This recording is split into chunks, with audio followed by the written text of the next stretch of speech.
This is a Little Empire podcast. Visit us at littleempirepodcast.com. You gonna play that dastardly intro again? Ow! This movie's still fine. Coley pasta. One of the guys that goes Squirrel. One of them's a hottie. His name is JarHead. One of them looks like Johnny Depp, and his name is Johnny Depp. Classic Maximum Joseph. You forget that films are supposed to have a point. Hello and welcome to the worst idea of all time, episode 14, I think. Is it? I had it at 13. Look, who cares, Tim? No, I think you're right. So trivial. 13. Hi, everybody. It's me, Tim Batt, here in Auckland, New Zealand. And this is me, Guy Montgomery, checking in from Cadaqués on the northeastern coast of Spain. And we're also in company this week, are we not, Tim? Yes, company. That's right. On my right presently, it's a pleasure to welcome for the first time on the podcast a dear friend of mine and yours, Mr. Ryan Heron. Hello, Ryan. Hello, Guy. Hello, Tim. Hey, Ryan. How you doing, buddy? Yeah, I'm good. I'm actually a little concerned that I'm going to get sunburnt in the course of this recording, though. Quite right. Yes, it is absolutely another sweltering day here in Cadaqués. The sun beating down upon our backs. We're in a bit of an internet snafu at our lodgings. I don't want to hear your problems. You do. We're freeloading at a friend's house. A lovely woman by the name of Beata, who doesn't know either of us, nor does she speak a lick of English. Not one word. That is a classic Montgomery adventure. And it is therefore impossible to complain to her about the diabolical Wi-Fi situation she is operating. I like that. That's your barrier, though. Like, if your Spanish was just a little bit better, you would be giving her what for over that goddamn upload speed. No doubt. So we're literally about 70 meters from the house, perched on a wall, between the ocean and an olive garden. And I gotta jump in here. Necks. I gotta jump in here, Guy, while you guys are sunburning, because this is the perfect opportunity for me to thank this episode's sponsor, bigpipe.co.nz. Their speeds are so blistering, good that you would never suspect that the account holder was someone who never spoke English. You don't want to associate Big Pipe with the Wi-Fi situation. Yeah, I thought we made that pretty clear. No way. I also feel like I'm painting them with an ever so slightly racist hue as well with my new angle on Big Pipe. I feel like I might need to back out of that one. No, I don't know that there was racism, in the air. Maybe a touch of xenophobia. Yeah. But that's all coming from our ignorant English-speaking end. I'll tell you what, Tim, nothing makes you feel like an idiot faster than being in Europe where everyone speaks 3 languages, including 5-year-old children. Do they have Big Pipe over there? And they're better looking than us as well. Yeah, they are better looking than us. They don't have Big Pipe over here. Our Spanish listeners will be spewing at the notion that once again, our fantastic sponsor, Big Pipe, is unavailable to them. Yeah, shame. Spain. For you get shame. so much cool stuff. Let us have one time. It's Big Pipe. Bigpipe.co.nz. All right. I'll stop pushing that boulder up a hill now. Yeah. Well done, guys. Well done. Great plug, as always. Please keep giving us money, Big Pipe, to facilitate this ludicrous lifestyle. Absolutely. So, Tim, Guy, what's Spain like? It's really nice. It's funny, there's not it's even beautiful. a big delay on the phone. I'm just steamrolling you when you try and throw me a question at the moment. No, that's okay. What's Auckland like? Yeah, is there something you're hiding from us, Tim? No, I'm just a curious boy, Ryan. I like to know what you guys are up to, how you're going. Just an what your inquisitive mind. I'm hearing a lot of gorgeous bird sound coming through the Skype wire. That'll be coming from the Olive Garden. Yeah, God to damn. our front. Yeah. To paint a picture, Are you guys getting married in Spain? It's been very romantic, It does. and there's been quite a lot of commentary I think- around that fact. It would lend itself to some just beautiful I think you guys should just get photos there anyway, as if you were getting married, both in really lovely wedding suits. it would be very hot in the suits. I mean, we're literally spending the entire day swanning around this free apartment in our underpants.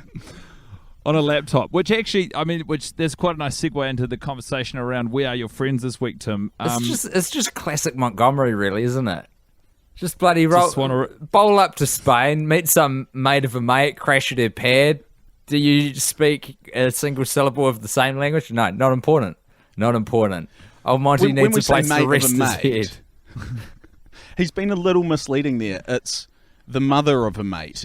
Beata would be in her 60s, at a guess. Yeah. Guy? Or late 50s. I mean, the Spanish age so well, it's impossible it to is put a number impossible on it. to tell. She could be 80. How do and neither of she's a you guys beautiful even soul. know like a tiny bit of Spanish? It's a pretty common language. Ryan, in his defense, has been in Barcelona learning Spanish. Ah. Did it work? So it's doubly embarrassing that I can't communicate oh with my her. god. Well, the issue is he hasn't learned the Spanish word for Wi-Fi yet. It's Wi-Fi. Huh. Well, I don't know why we're still putting up with this fucking terrible situation then, man. Bad as mal. So just whack them together and I'm sure she'll get right on that. Very good. Wi-Fi. Free borders. Mal. Hey, all right. Should we talk about this garbage movie, gentlemen? Why the reason we're all brought together on this auspicious occasion? Oceans couldn't keep us apart because we got Skype now. What I was going to say is that Ryan and I are currently in Spain, swanning around the house in our underpants for the reason of we're actually in the throes. I think this is our fourth or fifth whack at a draft of trying to write a feature-length film ourselves. And this was Ryan's. We haven't watched a movie since we've been doing that here. And so we're both kind of losing our minds. And accordingly, this is the first movie we've watched. And it was, Ryan, it was your first time watching We Are Your Friends. Absolutely it was. And so through that particular lens, could you please tell Tim and myself what you made of this cinematic masterpiece? To quote Tim Batt, the Citizen Kane of our generation. It was a madman speaking.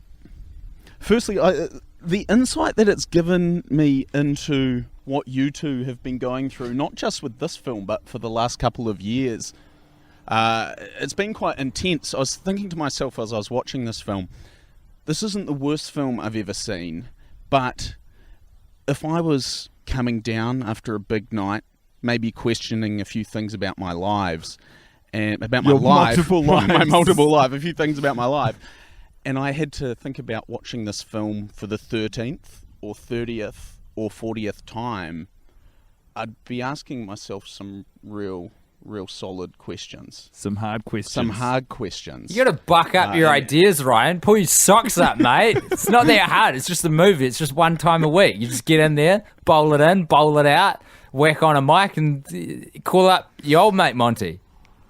I mean, the number of audio recordings I could refer to in which you bemoan the very thing that you're saying is quite easily done. Countless. Yeah, but However, that's... Ryan, please... What is life if not for a bit of grind, you know? You get in there. I'm going to go out on a limb here and say by no means the worst film I've ever seen. No, I don't think you're going to get many arguments from this corner. I'd say, Tim, where do you stand on Where Are Your Friends? Is it in the conversation for worst movie you've ever seen? Fuck no. It's probably not even the worst movie I've seen this week. What else have you been watching? I saw Richard Linklater's Everybody Wants Some, and let me tell you something. That is no Dazed and Confused. What? That got such good reviews. I've been wanting to see that film. Here's Tim's review. I had a good time, but it is objectively an awful movie. Oh, Why did you have a good time? Because it's a real... you feel good. You just feel like you're with a bunch of dudes and you go to like 4 different parties, and that's it. That's the whole movie. There's never any stakes. Fuck, man. That is actually remarkably not dissimilar to Where Are Your Friends? No, but at least Squirrel dies in this.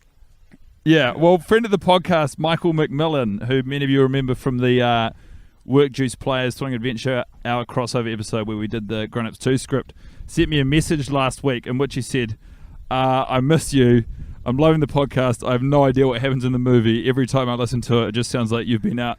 You and Tim have been for a night out with some boys.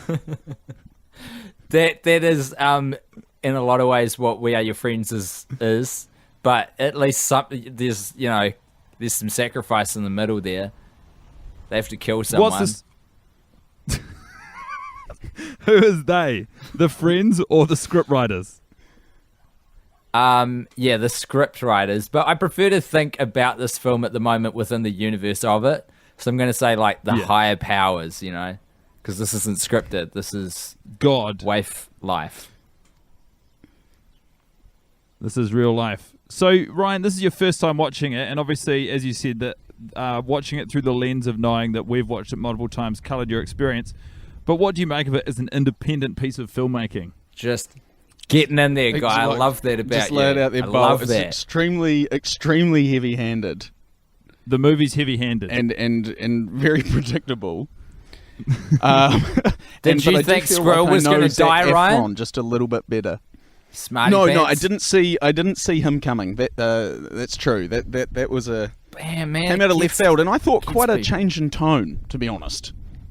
Was it when Squirrel died? Were you like, I mean, what was your reaction? I wasn't actually watching. I was watching Squirrel die myself. Often I like to watch the person watch the film, but Squirrel dies. What's running through Ryan's head?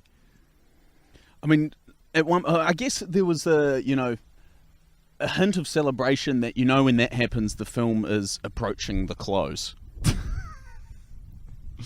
It speaks levels about the movie that because no stakes have been introduced and no obstacles have come in the way of our so-called hero, that as soon as you see a death, you're like, well, now that this has happened, surely they've got to get with mopping up the mess they've created. It's a shame the bald one couldn't have died also. JarHead. Is that the bald one? Yeah, that's the bald one. Yeah. You didn't like him. I mean, it would have been good to see him die. Why didn't you like him? Wait a minute. So yes? Yes, what? Well, I think Yes, him you saying didn't it would like have been him. good. Yeah. Yes, I didn't. Well, I mean, if you'd killed him off earlier, I think it would have been a stronger film. If you'd killed a few of them off earlier. It's a different movie, man. If you just That's quite a I mean, different film. it'd be a different and better okay, movie. Who would would you kill off, and what would you like to see happen? So What fucking JarHead. Spanish mountain are you guys on top of at the moment? Why? Yeah, there's like- a real breeze rippling through the olive Bla- grove at the moment. Blasting Arctic wind by the sounds of it. It's just like the Wi-Fi cuts out, so it makes you sound like you're coming to me live from a pig pen in Calcutta. The wind is not Arctic at all. Okay, if anything, it's making us warmer. I am sodden beneath this shirt. You hear me, boy? I do hear you loud and clear. What kind of temp are we dealing with? And give it to me in centigrade, not that crazy Fahrenheit I nonsense. think we were pushing, I mean, when we checked yesterday about this time, we were pushing about 31, 32. Yeah. This feels probably Yeah. about there. That's Kiwi temp. That's norm. It's not a normal Kiwi temp. It's not a normal Kiwi temp at all. It's a dry heat. It's which Kiwi I hot. actually prefer. Tim, have you been drinking for chance? It's Kiwi. Quite a lot. What have you been slipping down the gullet? Since I've been watching the movie, just a couple of beers. Well, you know what I thought was rich is that my phone went off during the film, and personally I think it's the kind of movie that I can keep on top of and monitor my texts. But Guy said this was against the rules, put it down. But he happily, I can't drink at the moment. I've got a stomach issue, and he happily chopped through beers, and you were doing it as well. And here I am watching What? it sober, How not is- able to check my phone. How is that unfair? You're not allowed to check your phone. You are allowed to drink beer. Those are the rules. It's not either of our faults that your body is so pathetic right now. It rejects a delicious cerveza, as they say here in Spain. A It cerveza. doesn't. Listen, I No didn't one do well says at high cerveza, school I can Spanish, tell you that much. but that doesn't sound right to me. Cerveza, yeah. Una cerveza, por favor. Is that a brand So name, tell or me does that that- mean beer? That's the name of a beer. Tell me Ah. that, like, no one's... Everyone understands that. In the same way, if a Spanish person somehow flopped the word beer out of their mouth, despite it sounding incorrect, you'd know exactly what they wanted. To be fair, he's done a remarkably good job of making sure he's always got beer on hand. Thank you. Well, Thank you don't very want to much. leave home without that, Ryan. No, sir. Hey, I think it bears mentioning as well that Ryan is a filmmaker. I don't think we addressed that before. We got to the stage where he was a mate of yours and you guys were writing a movie, but I think there does need to be some qualification You want more- for his appearance. You want more context, do you? More context. Yeah, you know that introduction we gave him 10 minutes ago? It's really stuck in my core. You did a good job of ignoring it for as long as you did. Yeah. So Ryan and I previously wrote and he directed a short film which went well, and we haven't released to the internet for fear of two cynical assholes watching and reviewing at every turn of their lives. What a demeaning way to treat someone's artistic efforts. In all seriousness, though, how funny would it be if I was one of them and you were not the other one? That's a great I'd idea. actually respect you for that. Good. It would also mean that you finally took one of my endeavours seriously, Dad. Or And Tim, finally won your whatever your name respect. is. Yeah. So and on the back of that, that is what has inspired our current efforts. Beyond that, would you describe yourself as a cinephile? Somewhat. Yeah, I guess so. You like movies. I watch a lot of movies. I think about movies. And I you- enjoy movies. You are a DOP come director. Yeah. Well, I would probably spend more time directing these days. Yeah. And so do you? You think, in general terms, you think cinematically. Yeah, absolutely. Yeah. Is At your all life one times? great movie? Is my life one great Yeah. movie? Well, I don't know if it'd be a great movie. But it is a movie. It is a movie. It's long. Ryan, I just It's want you to long. know. It needs to. Yeah. If Guy and I throw a question at the same time, you take Guy's, okay? And you don't even have to feel bad about it. You just grab his one, you run with it, okay? No. Scream that answer from I the disagree with rooftops. that. Ignore what Tim's saying, Ryan. I think if we both ask you a question at the same time, you answer the question which you feel would be more interesting for you to answer. Okay. Well, I missed the other one. Is my life one great movie? No, is my short answer to that. And Tim's question was, do you always think of things No. My question was, have you ever made a grapefruit movie? A grapefruit movie. Grapefruit movie. A grapefruit movie. Yeah. That was absolutely not your question. You are a drunk, sir. You are a lonely Not true. drunk. It's not true. None of it's true. Neither component Okay, of that sounds accurate. who are you with right now, and are you sober? The answer to both is no. You're drunk and alone. Another way to Um, rephrase that. Well, I think, obviously it's very not it is easy. It's easy and somewhat fun to pick apart the shortcomings of the film. But what elements of it did you enjoy on the whole, Ryan? As I touched upon earlier, I feel like every time I see Zac Efron in a film, I get to know Zac Efron, the actor, a little better, as opposed to the actual character. The character in the movie. Yeah, well, for me, I think that's one of the core issues, is that it feels like you're watching Zac Efron always. But this was meant to. That's, Or we're looking for positive things. No, that's fair. But this is the purpose of the movie. Is this was Zac Efron's art house vehicle. This was him coming out as more than just a commercial movie star and showing he has real chops. Well, I think it really missed then. And why is that? Do you think maybe that the world of the film wasn't clear enough to house him as anything other than Zac Efron? I don't know. I think they had this kind of strange, almost Vice TV approach and feel to it, like this kind of counterculture youth feel to it, but that they didn't really give it enough edge, and so it came off feeling very, very vanilla. When you say that it had this sort of Vice counterculture feel to it, do you mean stylistically and visually? Yeah, but in quite a try-hard manner. Like they didn't quite nail it. Would it make sense to you if I told you the director of this film, Maximum Joseph, is best known for Catfish?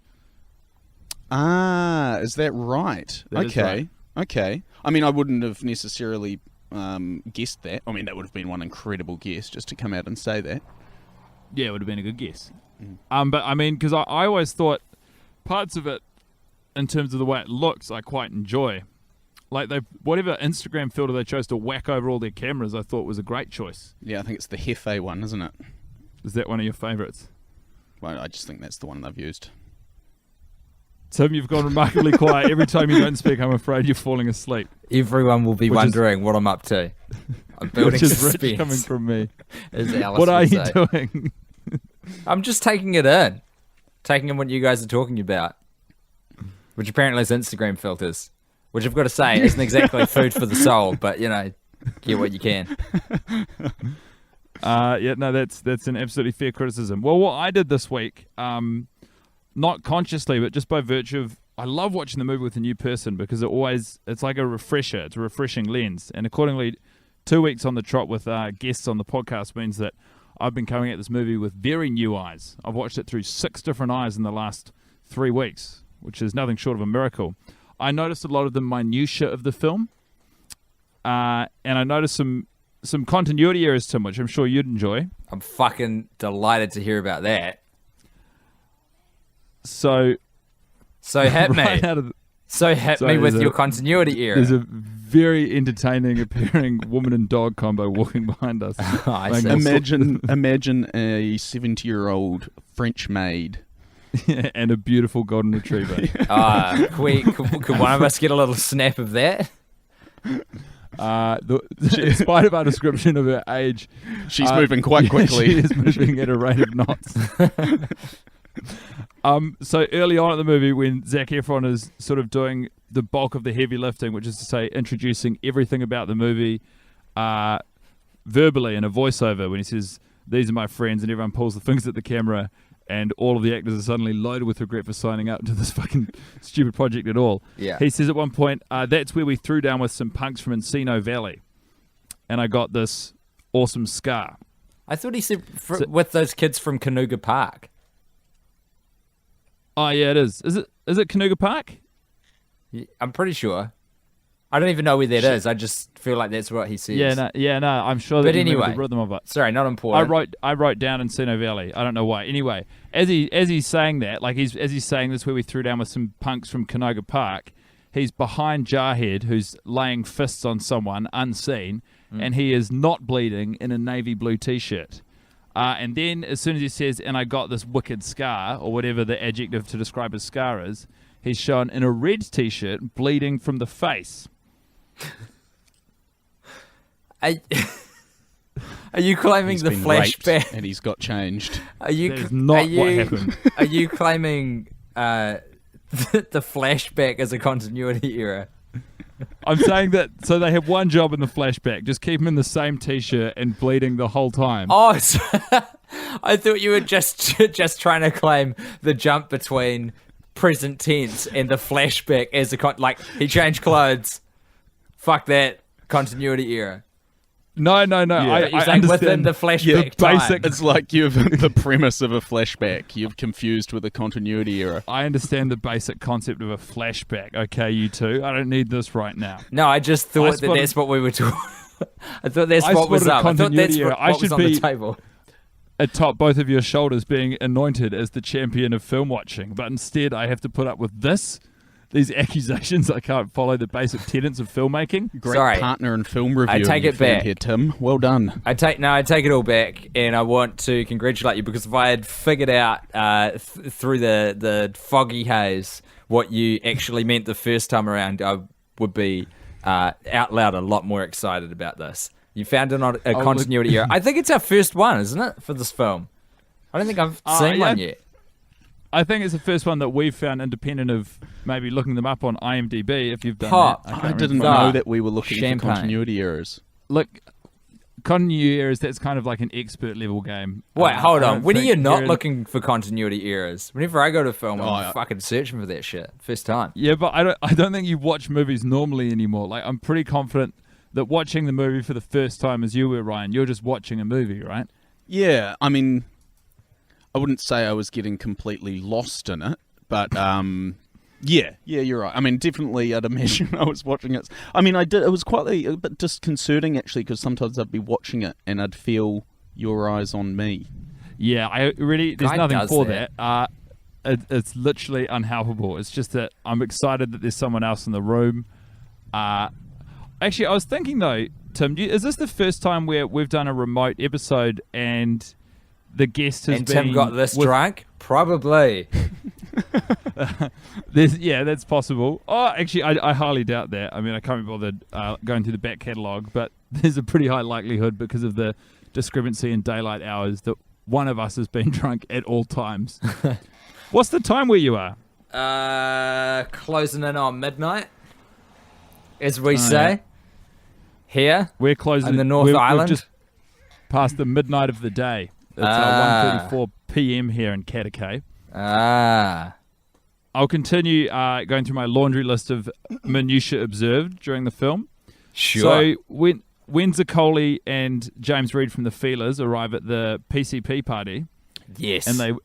and they walk in, and Zaccoli, like, he bumps into a petite Asian woman and almost hits a painting.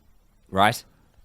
What I noticed this week is he walks into a woman who would be a head shorter than him and about half of his width. I mean, Zaccoli is ripped. We know he's training for Baywatch at the time of filming. He does a full pirouette, and she just bulldozes straight through. Does he fuck her up? I mean, no. She fucks him up. Quite the opposite. Completely. She bulldozes through. I mean, they've both got level footing. They're moving at the same pace. In terms of physics, Yeah. this makes no sense. I mean, I think it's just a reflection of how light on his feet and socially comfortable he is. Oh, really? You know, even when he's out of his depth, he's still light on his feet. He's still moving. He's still rolling with the punches. That's just him. That's Zach. I like that, Reed. Do you think, how much of that would you credit to the character Zaccoli and how much would you credit to the drug PCP? I don't think PCP makes you particularly light on your feet. So it's all him. I don't know, about man. PCP? I don't know if that's true. PCP maketh the man. That's what I know. 13 weeks of this PCP propaganda piece has finally got through to Tim Batt. Question, is PCP the same as fantasy? Is that a street name for PCP? I think fantasy is GHB, also referred to as G, but that's a different thing from PCP. I think PCP is more hardcore than Okay, I fantasy. don't know anything about PCP. What do you know? You've always got one fact about PCP or one association. What is it, Tim?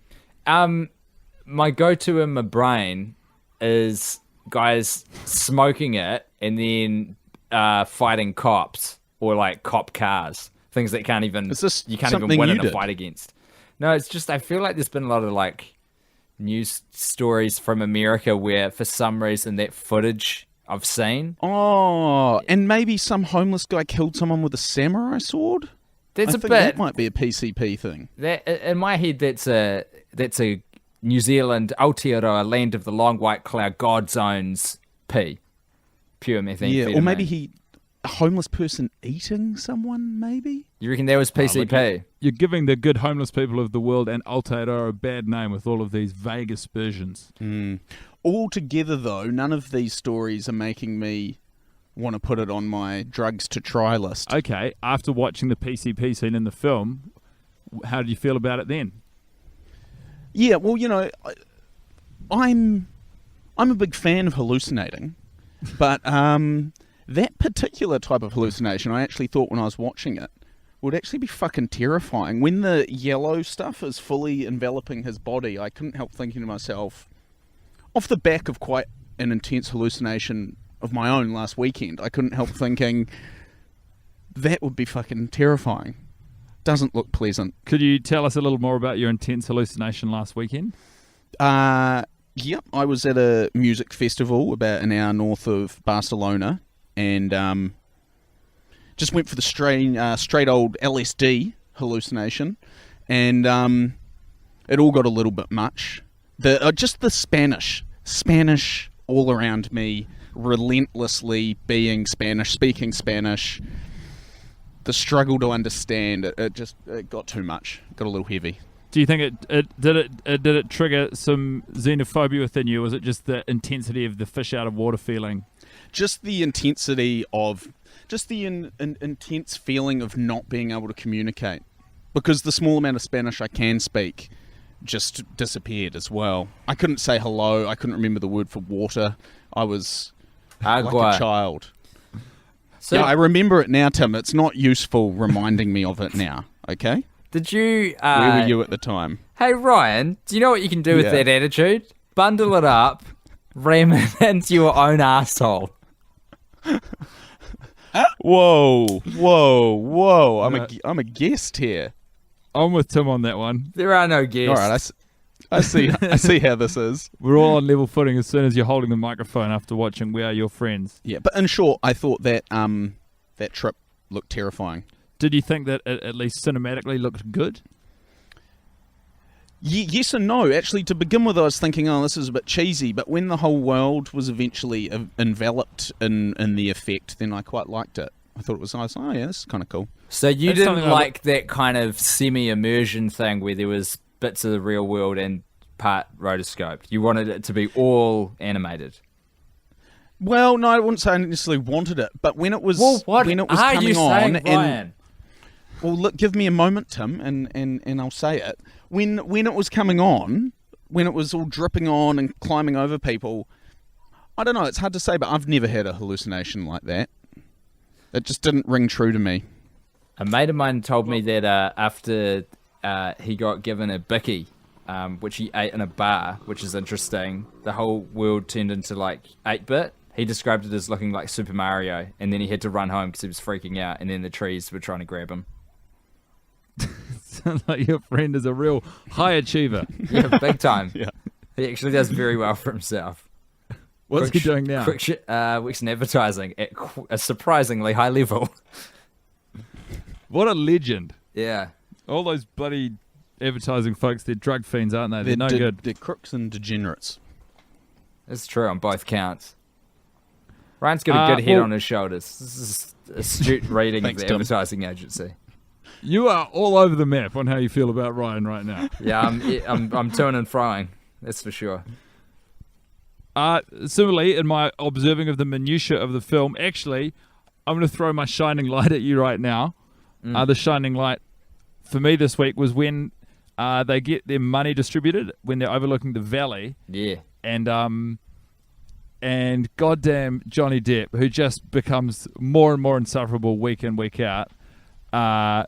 He gives them their money, and everyone's like, "This isn't the money that we were going to get. Where's the money?" And he's like, instead of addressing the fact that he's almost definitely skimming from the top because he's the worst fucking guy in the world, he goes, "This is a guy, right, who invented Instagram. He sold it for $400 million." And Mason, or JarHead as he's known, just says, I haven't heard it before, off mic, he just says, "So?" I remember that line too. That line struck me as actually one of the better ones. Yeah, and I was like, fucking right, Jarhead. Like, do not let this weasel get off the hook because he remembers someone invented an app and made millions of dollars. It doesn't make any sense as an answer to their quandary, does it? It's just the none. idea. Not even tangentially. I would never, if I read about like whoever invented Snapchat or whatever the app is and sold it for lots of money, I would never in my mind deem that an interesting enough thing to bring up with my friends virtually ever. So to do it as like this momentous point where it's like, okay, you've been gearing up for this big speak all week, Johnny Depp. It's time to really rally the troops and inspire them. And the pitch is, hey, I read like a tiny 500-word piece on Forbes. It's fucking madness. Yeah, you're not wrong. So that's I've your got a shining question light. for you both. Yeah, Jarhead saying So. with so much disdain towards Johnny Depp was my shining light. You've got a question? Fire away. What happened to... Sorry, what's Zac Efron's character's name? Zaccoli. Zaccoli. What happened to Zaccoli's mum? It's a good Have fucking you guys question. addressed this? The question's bigger than not only the movie, but so far both of us. Do you have an idea of what happened? What was your take on the thing? You know, I like to think that nothing's actually happened to her. That she's still just living in the family home, teaching piano. And he ran away. Well, not even run away. It's like 2 blocks away. What? What? And he just went to live with Jarhead. Because you didn't think that Zaccoli was a particularly good guy in this film, did you? Me? No, I didn't. He's not a particularly good guy. I mean, I even towards the end, like, I mean, I mentioned it to you at the time, you know, he goes back to this guy that was, you know, granted not a perfect individual himself, but had been helping him out. He boned his girlfriend, then the guy gives him another chance, lets him perform at this festival, and he's like, hey, let me drop this track with vocals from your girlfriend the night I fucked her. Thanks. Boom. Movie's over. Holy fuck, the Ryan, fuck you are is not that? wrong. What the fuck is that? That is how you assert dominance. That is such an intense power play. You literally need to hook it up to a 3-phase for it to be pulled off correctly. That is That's insane. 63 amp. That is a man who invited 25,000 people to the car park at American Apparel to essentially bust his dick out and wave it in front of a guy. That is heavy. That is a sick burn. And that's also, I mean, that's the scene in which he's redeeming himself as well. It's where they end the goddamn movie. This is the last we see of him. Oh, man. There's nothing about this that I don't love. So Coley, the crying DJ, just taking his wanger out and slapping James Reed from the feelers about the face. Re-dragoning to the left and to the right. Back and forward. 20,000 gyrating tweens, indifferent to the garbage piece of music he's put out. Using You a should have fucking seen- laptop the guy bought him. It is the ultimate insult. You should have seen the disgust on Ryan's face during that final song. It's like you stick around for 89 minutes in the hopes that something can be amounted from this absolute drag of a film, and he plays like pretty much a random assortment of sounds he's downloaded from GarageBand and some audio from a Samsung S5. Have you guys seen Santana Shreds on YouTube? Nah, dog, I haven't. Tell me about it. Well, they've overdubbed a Santana concert with a bunch of people with cowbells. And that song, that's what jumped to mind when we started that song. It looked like someone had overdubbed it and taken the piss. Like the version of the movie we're watching is the wrong one, and it's like some parody version where the version. movie's exactly the same until the final song. Oh, good. It's good stuff. What was your shining light, Tim?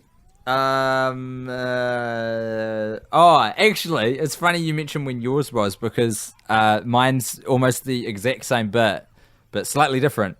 So when Squirrel pipes up and says, Kevin Systrom, and then they're all like, what? And he goes, that guy who sold Instagram, his name's Kevin Systrom. And then JarHead goes, fuck Kevin Systrom.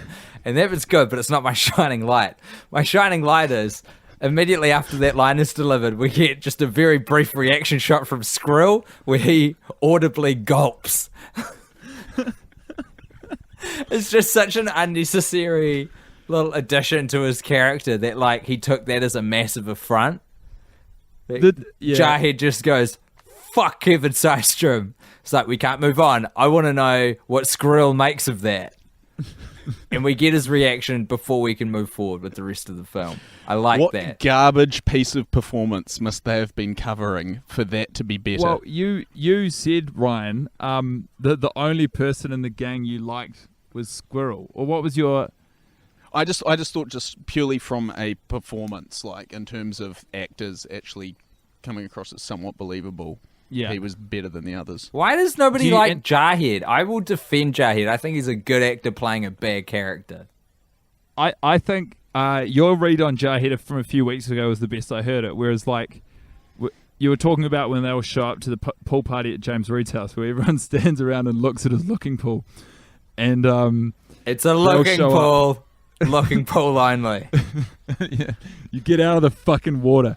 I wouldn't be surprised if after that party he filled it up with like really intense skin peeling acid, so that if anyone deigns to get into his looking pool again, they learn a lesson they won't soon forget. Damn. But they all show up at the party, and you're like, you know, they all show up, and JarHead's going to be JarHead, right? Like, take it or leave it, but he's not changing. That's Player's just how going he to is. play. Hater's going to hate. JarHead's going to be JarHead. Yeah, I can respect that. I respect that he's a very strong personality. He's brash, he's bold, and there's no changing that. No amount of feedback from anyone is going to impact the way he goes about his day-to-day life. Mm. And accordingly, he's a powerful character. So, can we agree Ryan that the looks guy less playing convinced. him could be good? Could be a good guy, could be a good actor. Yeah, he could be. He's got No. I think you've just argued, in my mind, you've just argued for the opposite of that. that the character's good. You've said that the character's like quite believable, the premise is fine, in which case it's all down to that actor being complete garbage. I feel Unless like the actor is doing a good job of playing a good character, and the good character we're just like not fully on board with, but he can still be a good character, right? we're not familiar with that type of person. I think what the issue we're running into is, I think maybe Maximum Joseph's one piece of direction to that actor was, hey, have you seen Sylvester Stallone movies? I want you to talk like Sylvester Stallone 15% of the time. And he was like, it's a really weirdly specific direction, but okay, I'll have a go at it. I've actually met that guy, that director. Maximum Joseph? Yeah, I met him at a flea market in LA a couple of years ago.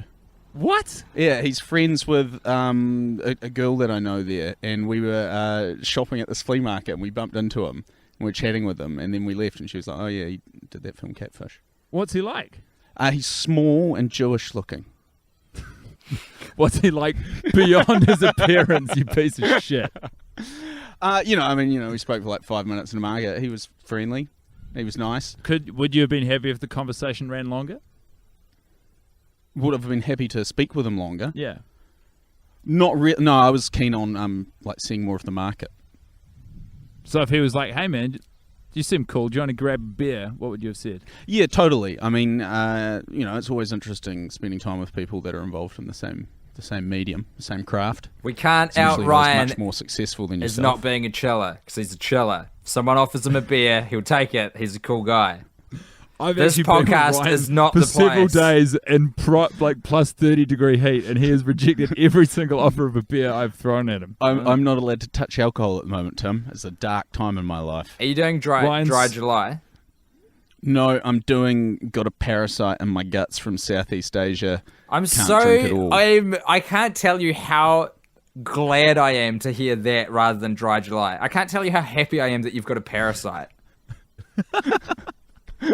It's August, by the way, you fucking drunk. Oh shit! No, it isn't. Oh my god, it's July. It's July, it is. It didn't even occur to me that it's July and I'm not drinking. I'm the disoriented one. Far out. That really dry threw July. me for six, bro. I looked at the date and it was the 28th, and I was like, "How did I miss my birthday this year? This sucks." When's your birthday? On the 19th. I really just for way too long thought it was the 28th of August all of a sudden. And that's where my thoughts went. I like that I said it with enough conviction you second guess everything you know about your I've got reality. no confidence in myself right now. Hey Tim, I was telling Guy that when I was in Thailand for a job a couple of months ago, and I went on a date with a fan of yours from Thailand. Of the podcast? No, of the podcast. Of Tim Bat. Of Tim Bat. Not as a comedian, as a person. Just someone that follows you on Facebook anonymously. That's fucked up, man. In Thailand. But what nationality is this individual? Thai. Funnily enough. Yeah, fair enough. I don't know why that wasn't the first that came to my head. I figured it would be a Kiwi who was on holiday or something. Nah. Well, that's why I thought it was interesting, is to think that What? That's you a guys have fucking... such broad appeal. What are the odds of that? That's a really, really unlikely scenario. Oh, it's slim. I know. It took me by surprise. Fucking hell, man. That you guys would have fans. I love that. It blew my mind. Yeah. But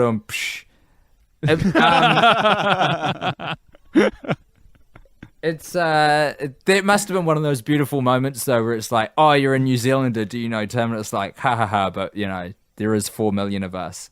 And then they go, Tim Bat, and you're like, oh yeah, actually I am mates with that dude. There was actually another one. Another friend of mine, Sparky, was at a music festival in England, and there was another Tim Bat fan.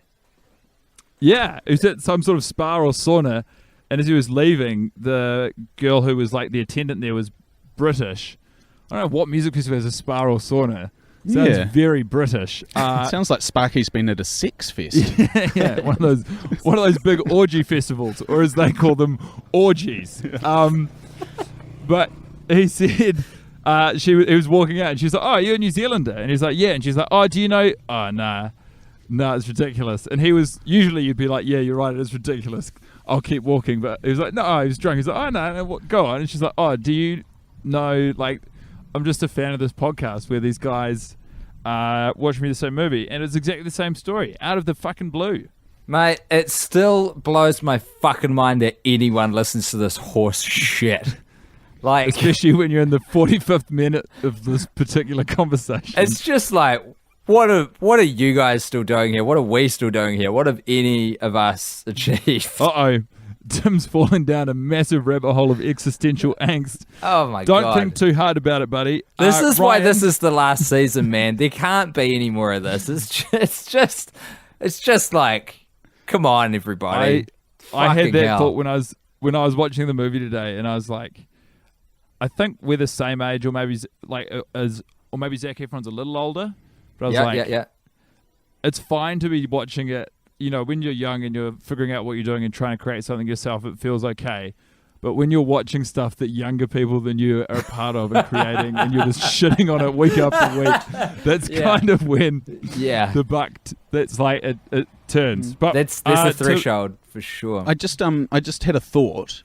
If you guys were to do another season of this, which we were just very explicit about not doing. but if you were, have you heard of the film Holy Mountain?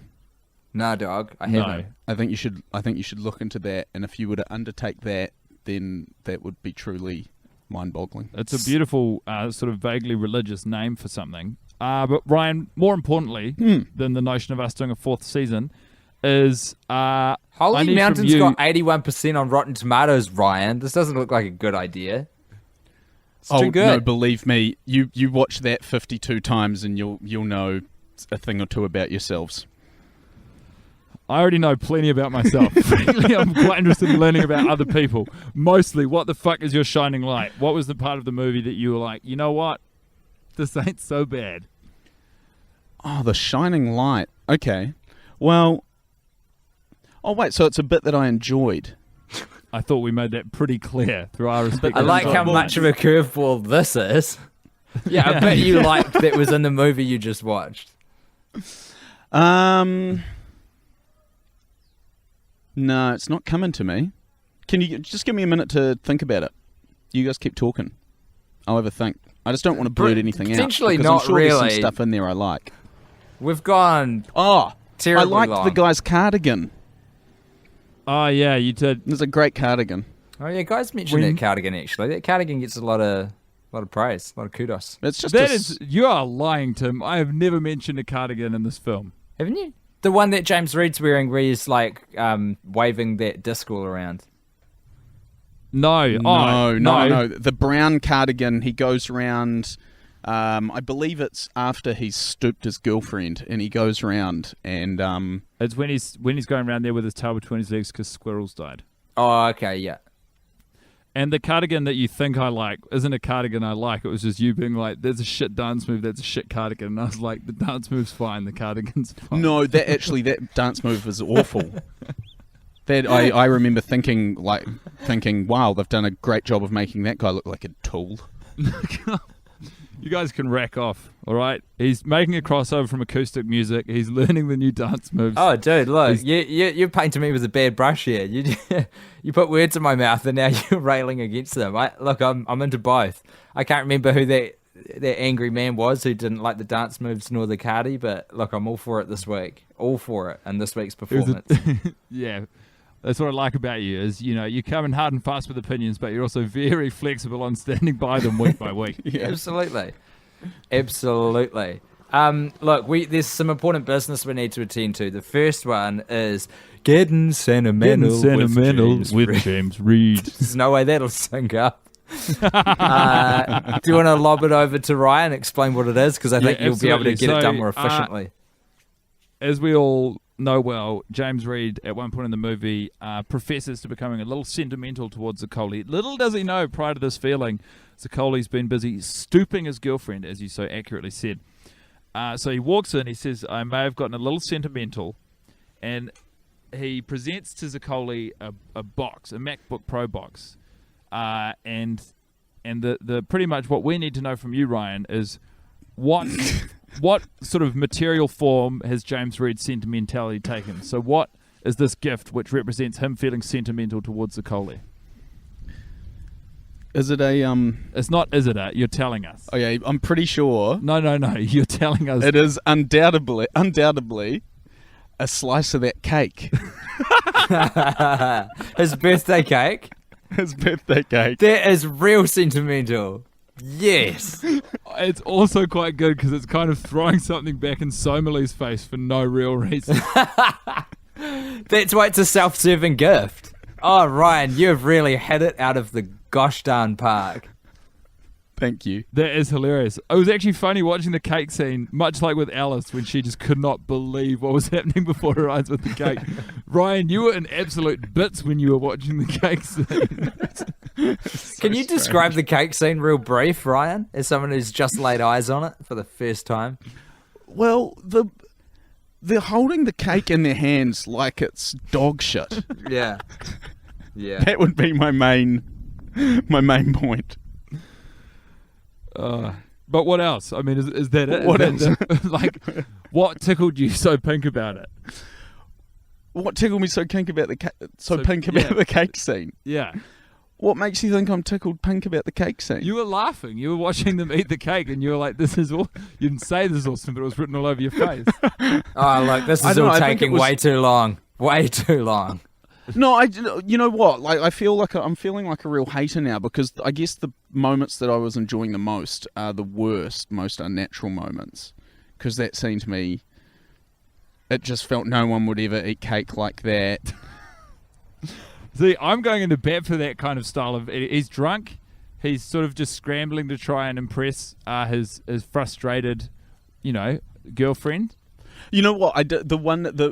Another bit in that scene that I thought was quite funny was, for one short moment, he turned into an aggressive boyfriend and went, "You get back down here! Get your ass down here." Yeah. I actually really enjoyed his delivery of that line this week. I've always sort of jutted out at me as I'm like, "Whoa, James Reed, calm down, man. You're getting a bit freaky." Then I was like, "Do you know what? The restraint within as the actor Wes Bentley delivering that line, I was like, he got that just right." I can imagine Maximum Joseph going, "Bye. Now let's wrap this thing up. I've got some New Zealander I met at a flea market I want to meet for a beer." I've got some cake to eat. Hey, Good callback.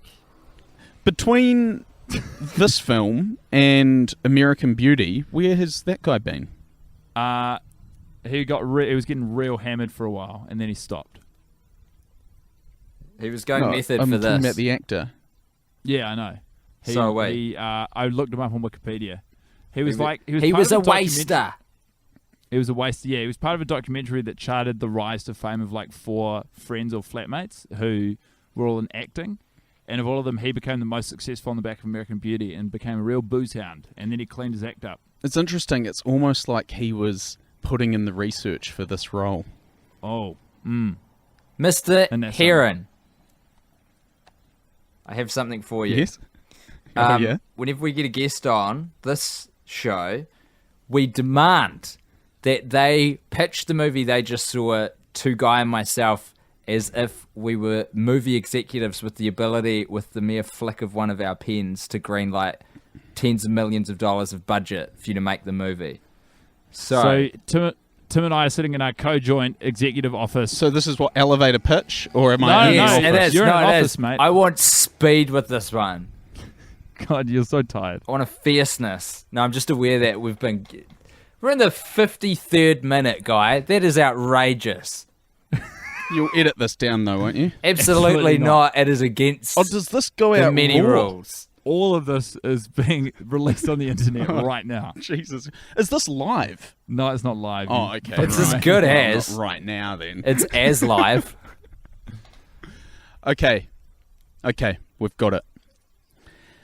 Zac Efron plays brooding young up-and-coming DJ. Excuse me, crazy man just walked into my office. You appear to just be throwing words in my general direction. I don't know if you're in the wrong office. What is confusing? You're standing in our office. We're sitting behind our golden desk, and you just start saying words and asking character names. Sell us a movie or don't, but we do not have time for this time wasting. Well, But I'm we do have presuming time that for an you two, as introduction. movie executives, know why I'm in your office. I don't think that Absolutely not. We don't know anything that goes on. People come in and they go out. We give them money or we don't. I don't have time to tell you what we do on a day-to-day basis. Having never met a movie executive, I'm not in the best position This is the argue first this, time but I don't think ever this is how this works. we're going I can tell to you, deny this project. What? So I have to start by explaining why I'm in your office. You know what? Get the fuck out of my office. This is an insult to my time and to your time. Go and think about what you've done. You've just blown the one big opportunity you got in this town, kid. Can I pitch the film we're making instead? Absolutely not. You can't pitch any films. What? So Security, I've missed my arrest this man. Yeah, this is the first time it's happened, but that was a fucking affront. Fuck you, fat cats. Oh, man. Oh, I tell you what. It was a little mean, but it was also very satisfying. Thank you for playing, Ryan. You are not getting a movie made today. Let us hope this is not an omen for the project you guys are actually cooking up at the moment. Don't worry, on the back of that performance, Ryan and I will be having a lot of team talks about how you try and sell something. I Nice feel like one. any movie executive would have been hook, line, and sinker taken with my opening of Zac Efron plays brooding up-and-coming DJ. I think anyone who's sitting in a room and someone just walks in and starts saying sentences without first saying hello would probably be pretty freaked Hey, out. listen, I've got I an think important you question guys need for you to- guys before we wrap this up. Yes. Should I go back out and have some more drinks after this? Yes, I think you're in the perfect position to make that exact decision. Okay. What time is it? It's you just are? gone Midnight. midnight. I've got some shit And in the on a- morning, though. Midnight on a Wednesday in Auckland, On a midwinter. Thursday. Oh, that is different. Yeah, Or is but it I Wednesday? ran into bloody none other than David Farrier before. He's here just for a couple days. Back There's in an town. award-winning filmmaker. Oh, mate. Yeah. Bloody get out there and have a bloody talk to Dave. Everyone should go see Tickled as well, if it's in your hood. That's his doco that he's just put out, and Yeah. it's really taken the whole world by storm. Still haven't seen it, but it's meant to be Haven't you, exceptional. Ryan? It's No. nationwide in America right now, and it's about to be released. I can't remember what the date is in the UK. That's it. David, some fans will remember, he joined us, I think, on season 1. We should get him back, eh? I should have Get done him that back in tonight. the room. Oh, I don't know if you can afford him now, to be honest. Nah, You're not he's- getting paid. No one gets paid. No one gets paid. There are several rules, Ryan. No cell phones. Shining lights are supposed to be positive. You've got to enter into the spirit of the role play when you're pitching the movie, and no one gets paid. An uneven, but ultimately okay performance. Okay, let's go. Thanks, Yeah, Guy and Absolutely. Ryan, especially Ryan. Ryan, I feel like I've thrown some negativity your way, and you've handled it beautifully. Hey, to be honest, I've had a really, really fun time. I wasn't sure quite what to expect, but thank you for having me in your office. It's been a pleasure. we're no It's longer been in the such a office. pleasure. Well, this is come the on, opening Guy, to my pitch. Just let him have it. Stop trying to pitch. See you later, Tim. Have fun having some drinks with Dave. Thank you so much. I don't know. I might flip a coin. Which probably suggests you guys have given me the answer I don't want. If I'm looking for other ways to determine it, then I should probably just Yeah. not go. Look, I'll I'll think tell you on what else this. you shouldn't do Yeah. is mull this problem over on the end of an already inflated episode of the podcast. You're so right about that. Thank you so much for bearing with us, listeners, and to bigpipe.co.nz for sponsoring us.